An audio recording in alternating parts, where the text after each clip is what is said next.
वो इस बात की उपस्थिति दर्ज करा रहे हैं कि वो अपनी लड़ाई को लड़ रहे हैं। सहारनपुर के भी साथी यहाँ बैठे। और मैं जब इस माइक को देख रहा था तो मुझे समझ आया, मैं इसको बार बार ऊपर करता हूँ, ये नीचे हो जाता है। इसका मतलब इसके ऊपर वजन ज्यादा। तो किसी भी चीज पे अगर आप ज्यादा वजन की व्यक्ति हो या वस्तु पर अगर ज्यादा वजन पड़ेगा तो वो जल्दी तिरछा हो जाएगा। अगर कोई बच्चा पढ़ रहा है और पढ़ाई के साथ साथ उसके दिमाग पर किसी और चीज का प्रेशर आएगा, वजन पड़ेगा, तो वो अपने पढ़ाई के काम को, अध्ययन के काम को अच्छी तरह से नहीं कर पाए। जब यूजीसी की गाइडलाइन आई तो देश के लोगों को नहीं पता था बहुत बड़े पैमाने पे कि यूजीसी क्या है और इससे किस तरह के बदलाव। हालांकि जो पढ़ा लिखा बुद्धिजीवी समाज है वो इस बात को समझता है।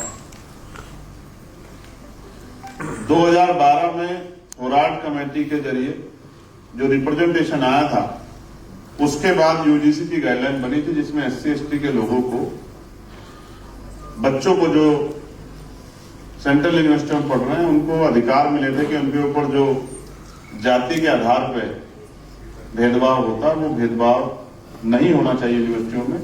क्योंकि बहुत सारे ऐसे किस्से थे जो सामने आए थे जिनकी वजह से महसूस होता था कि हम सशक्तिकरण के लिए विद्यालय चला रहे हैं, लेकिन यहाँ सशक्तिकरण नहीं, यहाँ तो बच्चों की जाने जाते हैं। अब जो गाइडलाइन आई है, उन गाइडलाइन में और इन गाइडलाइन में एक विशेष बदलाव ये हुआ है कि ये गाइडलाइन सरकार की इच्छा से नहीं आई, ये सुप्रीम कोर्ट के आदेश पर है। सुप्रीम कोर्ट ने रोहित वेमुला और पायल तडवी के केस में, जहां उनका परिवार गया था कोर्ट में, यूजीसी को ऑर्डर किया कि आप अपनी गाइडलाइन बनाइए और इस तारीख से पहले जमा कराइए।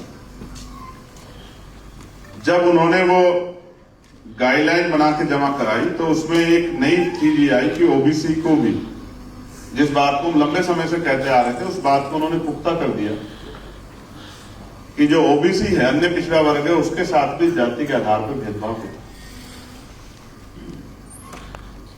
मुझसे पहले सतपाल चौधरी जी यहाँ बात रख रहे थे, वो राजस्थान हरियाणा की बात कर रहे थे। तो जिस तरह से चुनाव में 35 बनाम 1 किया गया, ये भी एक तरह का डिस्क्रिमिनेशन है, एक जाति के खिलाफ, एक समाज के खिलाफ, इतने बड़े पैमाने पर। तो जाति के आधार पर भेदभाव होता है, इस बात को हमारे महापुरुष लंबे समय से कह रहे हैं। बाबा साहब अम्बेडकर के सहयोगी रहे सर छोटूराम इस बात को कहते आए। साइमन कमीशन का समर्थन करने वाले, स्वागत करने वाले तमाम उस समय के प्रतिनिधि, जिनमें सर छोटूराम थे, वो भी इस बात को कहते आए। बाबा साहब अम्बेडकर भी यहां से लेके गोलमेज कॉन्फ्रेंस में जाके वहां तक इस बात को कहते आए कि देश में कमजोर वर्गों के साथ जाति के आधार पर भेदभाव होता है। ये भेदभाव बहुत सारे लोग जो सशक्त हो गए उनको लगता है कि नहीं होता, लेकिन जो आर्थिक रूप से भी कमजोर हैं, सामाजिक भेदभाव के शिकार होते हैं, SC/ST OBC के लोग, वो इस बात को जानते हैं कि भेदभाव होता है। तो जब ये नई गाइडलाइन आई तो उसमें ओबीसी को जोड़ा गया तो देश में भूचाल आ गया। कैसा भूचाल? जो मंडल कमीशन के समय आया था, ऐसा भूचाल। चंद लोग विरोध में उतरे और मीडिया ने उस विरोध को इस तरह से प्रोजेक्ट किया जैसे बहुत बड़ी क्रांति होगी। मेरे आज भी याद है 2 अप्रैल 2018 का जो आंदोलन हुआ था, 12 बजे तक उस आंदोलन के लोग मजाक बना रहे थे कि क्या कमजोर वर्गों के लोग भी भारत वध कर सकते हैं। लेकिन 12 बजे के बाद देश का हर न्यूज चैनल कोशिश कर रहा था कि वो इस आंदोलन को बदनाम करे। तो यहां चंद लोग विरोध करने आए और उस आंदोलन को इस तरह दिखाया गया कि 4 लोग खड़े हो जाते हैं तो टीवी मीडिया कवरेज करता है, डिबेट होती है। डिबेट में एक ही विचार के, एक ही टाइटल से जुड़े लोग बैठ के ये तय करते हैं कि भाई ये गलत हो रहा है, सही हो रहा है, और वो बताते हैं टकराव जैसी स्थिति हो रही। तो फिर मुझे मंडल कमीशन को पुनः पढ़ना पड़ा कि मंडल कमीशन के समय क्या हुआ। और मैंने बार बार ये सवाल खड़ा किया कि जो लोग भाईचारे की बात करते हैं, कहते हैं जात पात की करो विदाई, हिंदू हिंदू भाई भाई, आज उनको क्या हुआ है? अगर वो वास्तविकता में कमजोर वर्गों को, SC/ST OBC को अपना भाई मानते हैं, धर्म के आधार पर, जब वो नारा लगाते हैं हिंदू हिंदू भाई भाई, तो आज अगर किसी छोटे भाई को कुछ मिल रहा है, उनके बच्चों की, क्योंकि 118% की वृद्धि हुई यूनिवर्सिटियों में सुसाइड के और उस तरह के अटेम्प्ट में बच्चों के द्वारा उनकी जान जा रही है, तो वो भाई भाई की बात करने वाले लोगों को तो पीड़ा नहीं होनी चाहिए थी। उनको तो चाहिए था, वो स्वागत करते इस बात का। भाई अगर मैं बहुजन समाज के लोगों को भाई कह रहा हूं, तो मैं पार्लियामेंट में ये भी कह रहा हूं कि पिछड़े वर्ग को पॉलिटिकल रिजर्वेशन मिलना चाहिए। आप अगले एक हफ्ते में देखना, मैं इस बात को बहुत जोर से उठाऊंगा। मैं मंचों से कह रहा हूं कि पिछड़े अति पिछड़े समाज को 27% मिला है, ये बढ़कर 52% होना चाहिए। हम लोग इस बात की मांग को उठा रहे, इससे हमें किसी बात की दिक्कत नहीं है।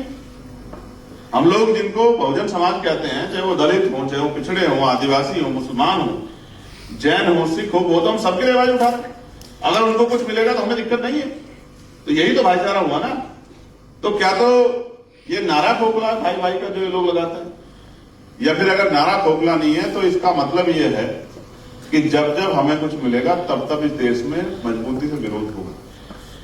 और विरोध तो हम लोग भी करते हैं अपने अधिकारों के लिए। किसान आंदोलन में कितना बड़ा विरोध था, 700 किसान शहीद हुए, लेकिन देखने दिखाने का चश्मा तो एक ही है। वो अपने चश्मे से दिखाते हैं। कभी वो कहते हैं कि फॉर्च्यूनर में किसान नहीं हो सकता, यही तो तर्क देते हैं ना। वो फॉर्च्यूनर चलाने वाला किसान नहीं हो सकता है, ट्रैक्टर वाला किसान नहीं हो सकता है, बड़े बंगले वाला किसान नहीं हो सकता है। तो जो भी आंदोलन करने सरकार के खिलाफ आए, उन्होंने क्या कहा? SC/ST के लोग आए कि ये तो नक्सली है, किसान आए तो ये खालिस्तानी है, मुसलमान आए तो कहा कि ये आतंकवादी है, किसी को माओवादी कहा, किसी को कुछ कहा। तो उनका काम तो मीडिया बड़ी आसानी से कर देती है। जो काम सरकार नहीं कर पाती वो मीडिया कर देती है टीवी डिबेट में दिखा। और उसी टीवी को देख के हमारे लोग प्रभावित होते हैं। उसी टीवी को देख के जज साहब का मन बदलता है। और इतने केसेज होने के बावजूद आपको सोचना चाहिए, इतने केसेज पेंडिंग पड़े हैं। मध्य प्रदेश का 17% का 27% का जो है पेंडिंग पड़ा है, 13% जो है वहां जो रिजर्व किया गया है, रोका गया है, वहां का वो पेंडिंग पड़ा हुआ है। लेकिन उस पेंडिंग को छोड़ के यहां जो है एक दिन पहले PL दाखिल होती है और अगले दिन उस पर स्टे हो जाता है, रोक लग जाती है। ये इस बात का उदाहरण है कि कमजोर वर्गों के पक्ष में न सरकारें खड़ी हैं। RLP के राष्ट्रीय अध्यक्ष भाई हनुमान बेनीवाल जी हमारे बीच पहुंचे। मैं सभा से कहूंगा कि